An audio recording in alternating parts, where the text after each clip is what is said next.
अब आपको सड़कों पर निराश्रित गोवंश घूमता हुआ नजर नहीं आएगा। पशुपालन मंत्री लखन पटेल ने बयान देते हुए कहा है कि हमारी सरकार ने स्वावलंबी गौशाला बनाने का निर्णय लिया है।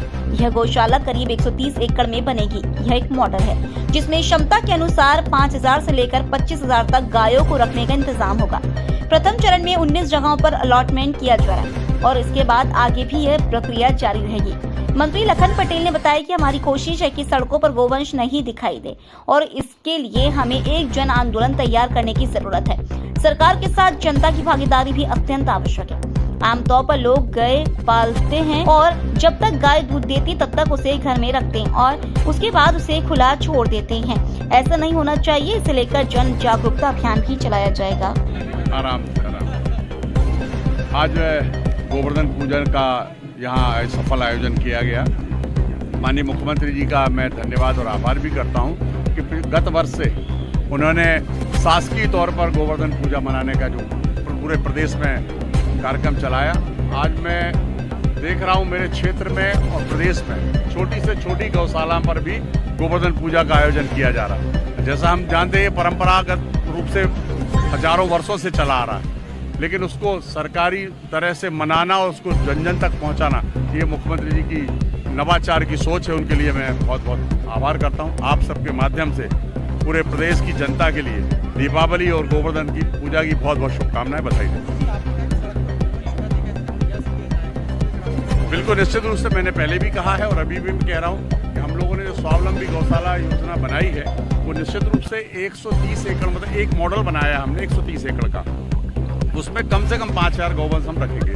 अभी आज की कल तक हम जारी कर देंगे लगभग 19 जगह की, जहां पर हमारे पास जमीन आवंटित होगी। लगभग 4000 एकड़ जमीन माननीय मुख्यमंत्री जी ने हमारे विभाग को स्थानांतरित कर दी है और उस पर 5000 से लेकर के 25,000, जैसे हमारे एक जगह 500 एकड़ जमीन तो हम 25,000 गौवंश रखेंगे। तो ऐसे ही व्यवस्था की है और ये पीपीपी मॉडल पे होगा और जिसको बहुत ही अच्छे तरीके से हाईटेक तरीके से बना करके और वहाँ पर उसको इस तरीके से बनाया जा रहा है। उसका मॉडल जो हमने तैयार किया है तो वहाँ पर लोग जाके पिकनिक भी मनाएंगे और जन्मदिन भी मनाने जाएंगे। इतना सुंदर और अच्छा बनाने का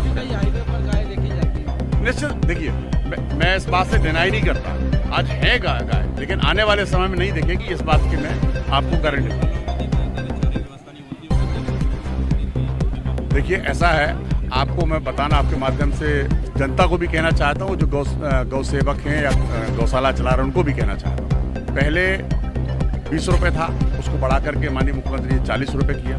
1 अप्रैल से लेकर के हम ऑनलाइन हर महीने की 15 तारीख के पहले हम उनके खाते में पैसा ट्रांसफर कर रहे हैं। पहले कई बार 2 महीने में मिलता था, कई बार 3 महीने। हमने उसको ऑनलाइन व्यवस्था कर दी और हर जगह हर गौशाला में 15 तारीख तक लगभग ये पैसा ऑनलाइन पहुँच जाता है सिंगल क्लिक से।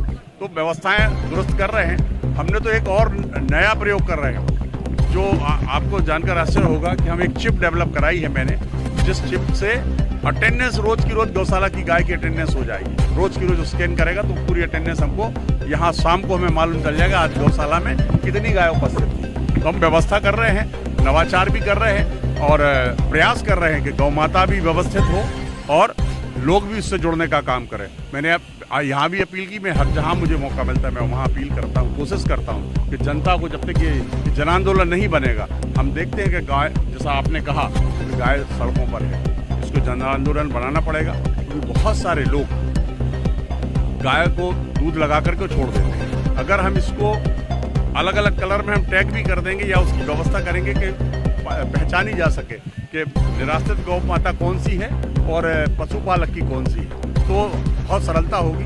उसमें कुछ और काम करने की आवश्यकता, हम निश्चित रूप से उस काम को करते हैं।